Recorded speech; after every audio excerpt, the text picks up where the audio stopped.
많아야 3번 이렇게 출장처럼 가실까 싶어요.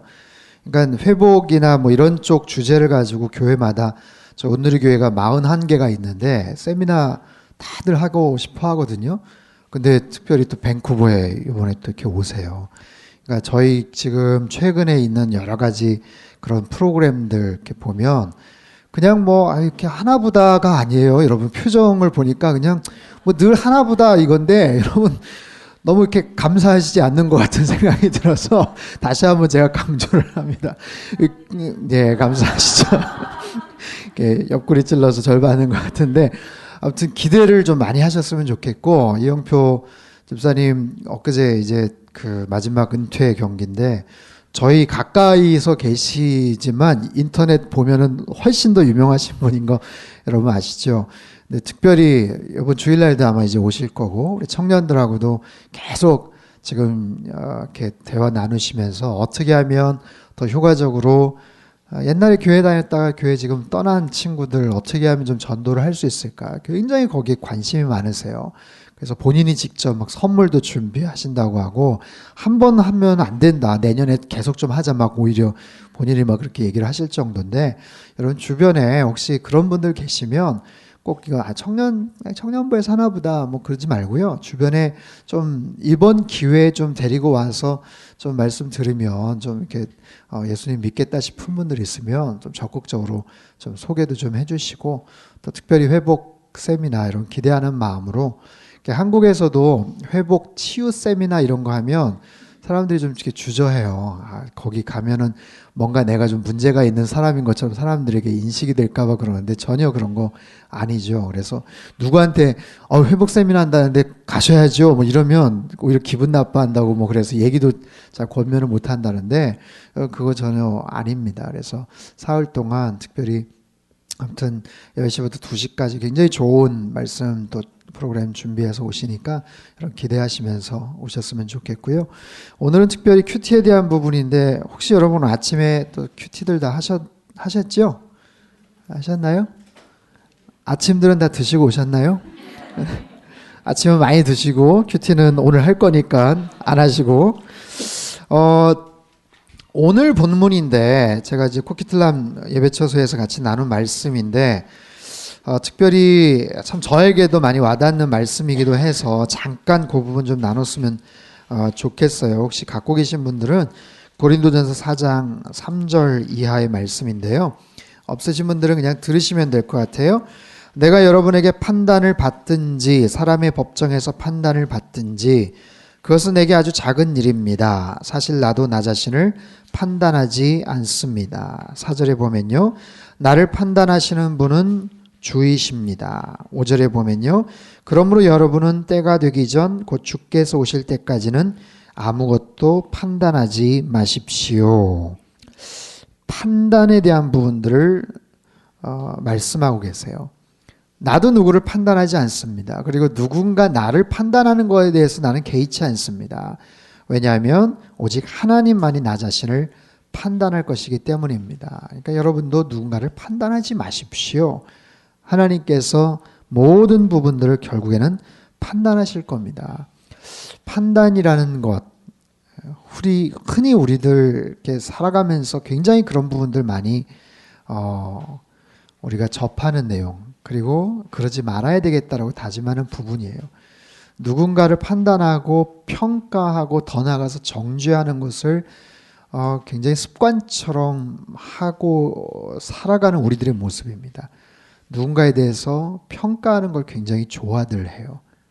왜 그럴까? 판단이라는 그런 단어를 한번 생각해 보세요. 왜 다른 사람들을 평가할까요? 왜 판단할까요? 우리 마음속에 어떤 죄성이 있어서 그래요. 우리 마음속에 있는 죄성 때문에 누군가를 자꾸만 평가하고 싶어요. 근데 그 평가가 제대로 된 평가면 차라리 괜찮은데 그러지 못하기 때문에 문제죠. 내가 가진 기준, 내가 가진 그런 판단 근거를 가지고 굉장히 박하게 평가를 해요. 그리고 아주 편협하게 평가를 해요. 어떤 한 부분을 가지고 전체를 바라보기도 해요. 좀 후하게 점수를 주면 괜찮은데 그렇지 않을 때가 많아요. 마치 무슨 오디션 프로그램에 나오는 심사위원이라도 된 듯 양 우리가 함부로 어떤 부분들에 대해서 잘하는 게 있음에도 불구하고 그렇지 않은 부분들을 많이 판단하고 평가하는 것을 굉장히 좋아하곤 합니다. 비교하고 평가하고 판단하고. 근데 자꾸만 그렇게 판단하고 평가하다 보면요, 거기에서 끝나는 것이 아니라 교만해져요. 우리 스스로가 교만해집니다. 우리 스스로가 어떤 부분을 하나의 어떤 기준처럼 내 평가가 절대적인 것처럼 그렇게 생각을 하는 경향들이 있어요. 그러니까 일순간의 어떤 판단으로서 그냥 끝나면 괜찮은데 그게 그러다 보니까 내 스스로가 모든 절대 기준치가 돼버려요. 그러면 그 교만함은 또 어떻게 연결이 되냐면요, 완악함으로 연결이 됩니다. 그래서 문제예요. 내가 누군가를 자꾸만 판단하고 판단하는 습관이 되면 내 스스로가 교만해지고요, 그 교만함 속에는 완악함이 들어가요. 그거는 이제 빨간불이 들어가는 거예요.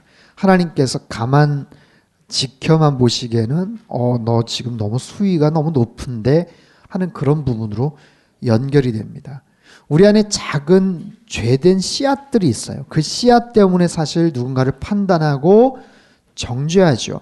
그렇다 보면 그 판단이 그 사람을 미워하게 되고 팩트하고 상관없이 그냥 미운 거예요. 그냥 싫은 거예요. 그러다 보면은 그것이 교만으로 연결되고 완악함으로 연결된다는 거죠.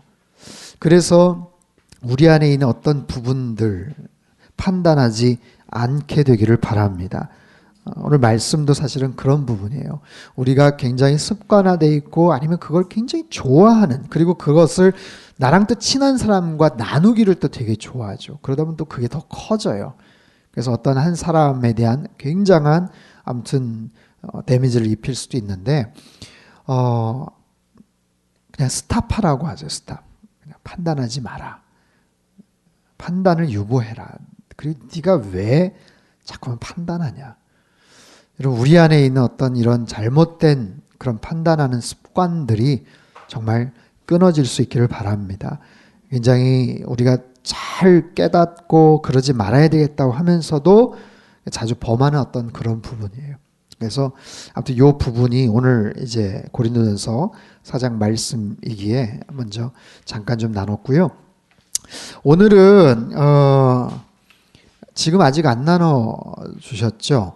오늘은 이제 제가 잠깐 말씀을 좀 나누고 전체적인 그룹을 7개 조로 나눌 거예요.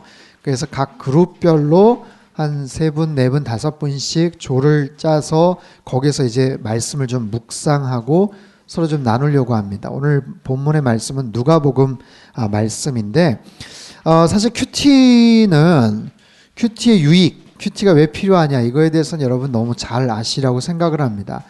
그리고 제가 몇 차례 세미나를 하긴 했는데 이 큐티 베이직 세미나 아마 거의 다 들으시지 않았나 싶어요. 한번 또 기회가 되면 한번 또 같이 나누면 좋겠는데, 큐티의 방법 사실 제일 중요하죠. 큐티를 어떻게 하느냐, 큐티가 뭐냐, 큐티를 어떻게 하느냐.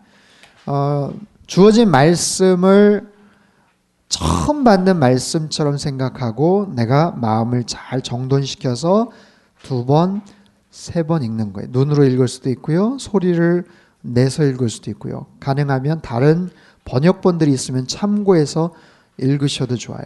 그리고 그 말씀에 담겨져 있는 기본적인 미닝, 가장 기본적인 의미가 뭔지를 먼저 캐치해내셔야 됩니다. 그거 되게 중요해요. 근데 어떤 분들은 너무 성급하니까 그냥 단어만 하나 탁탁탁탁 그냥 보고서 거기에서 이렇게 큐티 하시기도 하는데, 잘못하면 그것은 내가 원하는 대로 그냥 해석을 해버릴 수가 있어요. 그러니까 말씀에 근거해서 그걸 비추는 게 아니라 내가 원하는 것을 거기서 끄집어내서 억지로 그렇게 적용을 하는 경우가 있어요. 제일 중요한 거는 말씀의 의미입니다. 오늘 말씀이 뭔가, 어떤 의미인가. 우리가 생명의 삶으로 쭉 큐티를 하다 보면 생명의 삶 앞뒤에 충분하게 그 배경에 대한 설명들이 나오기 때문에 그것만 잘 따라하면 사실 본문의 의미는 별로 이렇게 어렵진 않을 거예요. 그래도 모르겠다 싶은 거는 그냥 몰라도 될 아마 부분이 아닌가 싶어요. 그러니까 본문의 내용들을 일단 충분하게 이해를 하시고 그 내용에 담겨져 있는 영적인 의미들을 하나씩 하나씩 문단별로, 때로는 단어 하나하나, 접속사 하나하나, 어떤 표현 하나하나 그렇게 눈여겨보시면 됩니다. 본래 묵상이라는 말은 메디슨, 약이라는 뜻이래요. 약이 우리 안에 들어가서 어떤 특정한 효과를 나타내듯이 내가 묵상을 하고 그 안에 있는 말씀들이 내 안에 들어갈 때 나의 영적인, 정서적인 그런 측면에서 영향을 끼치는 거죠. 크게 두 가지 질문을 갖고서 계속 보시면 됩니다. 본문에 나타난 하나님은 어떤 분이신가? 하나님은 어떤 분이신가? 하나님의 계획, 하나님의 능력, 말씀, 의도, 그분의 사랑. 하나님은 도대체 이 말씀을 통해서 나에게 뭘 알기를 원하시는가? 그리고 이 말씀을 통해서 하나님을 나는 어떻게 고백할 수 있는가? 또 한 가지는 나는 누구인가죠? 나는 이 말씀에 비추어진 상태에서 이 본문에 드러난 본문의 주인공에 근거해서 나는 과연 얼마나 비슷한가? 나는 얼마나 부족한가, 연약한가, 나에게 있는 어떤 그런 부분들은 뭔가. 그 두 가지의 관점을 가지고 계속 보시면 돼요. 하나님은 나에게 뭘 하기를 원하시는가. 그 두 가지 기둥을 가지고 계속해서 말씀을 보시면 그 안에서 중요한 영적 교훈들을 어지간히 다 찾아낼 수가 있습니다.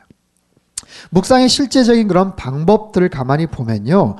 일단은 오늘 본문은 이제 이따가 나눠드릴 건데 다 받으셨나요 혹시? 다 받으셨어요? 조도 다 나눠졌나요? 본인이 어디지 아세요? 그건 아직 모르세요?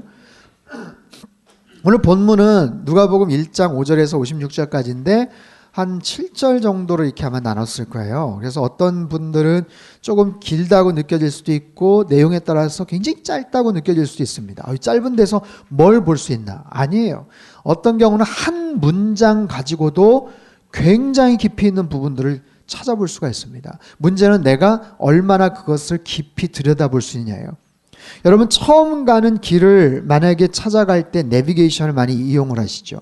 최근에 기술이 많이 발달돼서 내비게이션이 굉장히 그럴듯하게 나와요. 근데 옛날에만 해도 그냥 누가 종이에다가 선으로 이렇게 칙칙칙 그려주는 경우도 있죠. 내가 아는 길이고 익숙한 길이면은 대충 뭐 아래 위 중요한 길들만 알면 어지간히 찾아갈 수 있는데 만약에 그렇지 못한 다운타운이나 거기에 뭐 원웨이도 있고 막 이러면은 굉장히 복잡하죠. 근데 생각해 보세요. 그 디렉션, 약도가 그냥 한 선, 단선으로 되어 있는 게 아니라 3D 입체로 만약에 구성이 되어 있다면 훨씬 더 이해하기가 편하겠죠. 내가 큐티를 더 깊게 할 수 있느냐 없느냐는 것은 내가 이 본문에서 이것을 그냥 마치 1차 선으로만 볼 수 있느냐 이것을 3D로 볼 수 있느냐의 어떤 차이인 것 같아요. 할 수 있는 여러분 깊이 묵상을 하시면 거기에서 건물의 쉐입, 모양도 나오고요. 건물의 어떤 그림자도 보이게 되고 거기에 대한 어떤 입체감들이 거기서 보이게 돼요. 이 사람이 하고 있는 말, 이 사람이 하고 있는 그 배경, 그 상황, 그 사람과의 관계 이런 부분들까지도 깊이 묵상할수록 그런 것들이 떠오르게 됩니다. 그러면 훨씬 더 충분하게 본문에서 영적인 교훈들을 끄집어낼 수가 있겠죠. 흔히들 큐티를 할 때 어렵다라고 얘기하시는 부분이 말씀 묵상보다도 적용이 어렵다는 얘기들을 되게 많이 하세요. 적용이 어려운 이유는 뭐냐면 말씀 묵상이 깊지 않을 때 적용이 어렵습니다. 묵상에서 끄집어내는 것이 많지가 않으면 적용할 것이 없기 때문에 그래서 어려워요. 그래서 여러분 생명의 삶으로 큐티를 하시거나 아침 새벽 예배 오셔서 설교를 들으실 때 저를 포함해서 우리 목사님들이 뭔가를 말씀을 전하고 이야기를 할 때 여러분 최대한 많이 적으세요. 조금 많이 적으세요. 되게 보면 뭐 적을 게 있어야 적지 뭐 이럴 수도 있지만 네, 뭐 그럴 수도 있겠죠. 근데 보면 그냥 밑줄 하나 띡 동그라미 하나 치고 끄덕끄덕하고 그냥 그 나중에 생명의 삶 한 달 다 했는데 보면은 뭐 적은 게 없어요. 아유, 이게 생명의 삶 뭐 굳이 살 필요 있나? 그냥 이런 생각까지 나중에 하게 되는데 그렇지 않습니다. 내가 어떻게 그것을 꾸며 나가느냐에 따라 달라요. 그리고 사실 이거 커피 한 잔, 두 잔 값인데 해가지고 자꾸만 보시고 꾸미고 거기다 적으시고 앞뒤에 말씀 요약이나 본문 해설이나 정말 좋은 자료들 되게 많거든요. 어제 제가 좀 모처럼 서재에 있는 책들 좀 정리하다가 옛날에 좀 쫙 있었던 생명의 삶 열심히 한 것도 있고 안 한 것도 있는데 안 한 거는 그냥 버릴까 하다가 근데 너무 좋은 자료들이 사실은 되게 많아요. 그래서 여기 있는 이 책들 이 내용은 그냥 뭐 우리말 성경 다른 책에 있는 거 똑같은 거 아니냐? 아니에요. 거기에 있는 여러 가지 해설이나 예화나 아니면 그 밑에 있는 문구나 이거는 여러분들 갖고 계속해서 보시면요. 굉장히 좋은 하나의 영적인 어떤 가이드가 됩니다. 그래서 할 수 있는 대로 여러분 많이 적으시려고 하시고 듣는 것뿐만 아니라 내가 자꾸만 생각을 하세요. 연상을 자꾸만 하세요. 어떤 단어, 아까도 제가 예를 들었죠. 판단이라는 단어. 그럼 왜 판단이 왜 시작될까? 그 비롯된 이유는 뭘까? 그 판단의 결과는 뭘까? 그 다음은 뭘까? 지난주에 있었던 말씀 중에 하나님을 자랑하라. 오직 주님 안에서 자랑하라. 인간적인 것들 자랑하지 말라. 저는 그 부분 생각했어요. 왜 자랑하지 말라고 할까? 우리는 뭘 자랑할까? 어떤 부분에서 자랑할까? 꼬리에 꼬리를 연결을 하니까 어떤 상황에서 자랑할까? 신명기 17장 말씀이 딱 떠오르더라고요.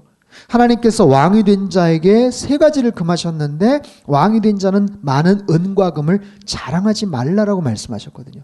거기서 자랑이라는 말과 제일 비슷한 단어는 뭘까 하니까 의지라는 단어가 딱 떠올라요. 우리가 뭔가를 자랑한다는 것은 그것을 나도 모르게 의지하는구나. 그래서 하나님이 자랑하지 말라고 하시는구나. 의지라는 단어가 딱 떠오르니까 그 의지하는 부분을 더 나아가면 사랑하게 되는구나. 의지하다 못해 사랑하는 거예요. 그래서 하나님께서 어떤 부분들을 하나님 말고 다른 것들을 자랑하지 말라는구나. 그 자랑이라는 단어가 의지라는 단어로 연결되고 의지라는 단어가 사랑이라는 단어가 연결이 되더라고요. 반대로도 생각을 해봤어요. 자랑이라는 단어와 반대가 될 수 있는 말은 뭘까? 흔히 말하면 겸손? 이런 걸 것 같은데 은혜라는 단어가 저는 떠오르더라고요. 내가 어떤 상황에서 하나님이 행하신 일을 고백하지 않고 내가 자랑하는 거예요. 그런 사람은 은혜를 느낄 수가 없죠. 그건 하나님이 행하신 일인데 하나님의 은혜임을 고백하지 않고 내가 자랑하는 거예요. 내가 자랑하면 자랑할수록 하나님의 은혜를 거기서 깨닫지 못합니다. 반대로 내가 더 많이 하나님의 은혜입니다 라고 고백하는 순간 그 사람은 자랑할 것이 아무것도 없어져요. 그죠? 문맥상으로 볼 때 그냥 단어만 볼 때는 사실 자랑과 은혜는 대조될 수 있는 말은 아니에요. 근데 그런 상황에서 문장을 보고서 그걸 가지고 같이 묵상하고 꼬리에 꼬리를 시켜서 연결을 시키니까 그렇게 발전을 할 수 있는 거죠. 이를테면 그런 부분이에요. 그렇게 해서 큐티를 점점점 확장시켜 나가면 굉장히 입체적이고 풍성하게 말씀들을 볼 수 있다는 거죠. 그렇게 여러분 말씀을 묵상하십시오. 그리고 그 말씀에서 끄집어낸 부분들이 많으면 많을수록 적용하는 것은 그렇게 어렵지 않아요. 말씀을 묵상해서 끌어내는 것이 어렵지 일단 물을 길어냈는데 그걸 어떻게 내가 쓸까? 그건 그렇게 어렵지 않아요. 길어낸 물이 없으니까 쓸 거는 많은데 어떻게 할 수가 없어서 발을 동동 구르는 경우가 있겠죠. 그렇기 때문에 일단은 묵상을 충분하게 거기서 잘 하시고 길어내시면 그 다음 적용을 또 잘 하신 다음에는 나누는 것도 그렇게 어렵진 않겠죠. 물론 나눔에 있어서 어떤 몇 가지 팁은 있습니다. 혼자만 너무 독점하지 마시고 그 다른 사람 나눌 때 아까 얘기했죠? 판단하지 마세요. 에이 아무개 집사 그거 아니야. 왜 상관하세요? 그렇게 느꼈다는데 절대로 그러시면 안 됩니다. 옳고 그르는 걸 얘기하는 게 아니에요. 그분 나름대로 하나님께서 주신 부분들을 나누는 거기 때문에 거기에 대해서 절대로 거기 판단하거나 정지하시면 안 됩니다. 아시겠습니까? 네, 다 받으셨죠? 누가복음 그 말씀들. 일부러 제가 본문을 다 집어넣었어요. 아마 그 조에 해당하는 분들은 그것만 보면 되는데, 여러분 어렸을 때 그 자전거 그 옆에 그 보조 페달 달린 거 막 타보신 기억 있으세요? 요즘도 그런 거 나오나요? 그러니까 막 달리기 어려울 때 그 옆에 조그만한 그 보조바퀴 있는 거 있죠. 자전거를 이제 잘 타게 됐는데도 그 보조바퀴 계속 끼고 다니는 사람은 없죠. 그건 번거롭죠, 오히려. 오히려 저는 그래요. 그러니까 그냥 성경 말씀 그대로만 가지고도 우리가 묵상할 수 있어야 됩니다.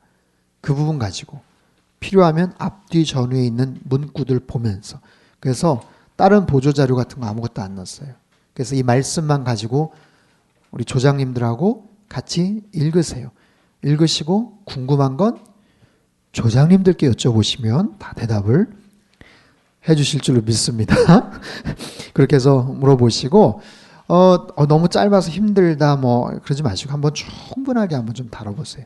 거기에서 영적인 의미들, 교훈들 한번 캐치해내시고 그것들 한번 잘 서로 간에 좀 나누시고 서로 교제하시고, 그리고 이따가 나중에 다시 모여서 전체적으로 한번 뭐 발표는 아니지만 나눴던 부분들 한번 서로 한번 좀 이렇게 듣도록 하겠습니다.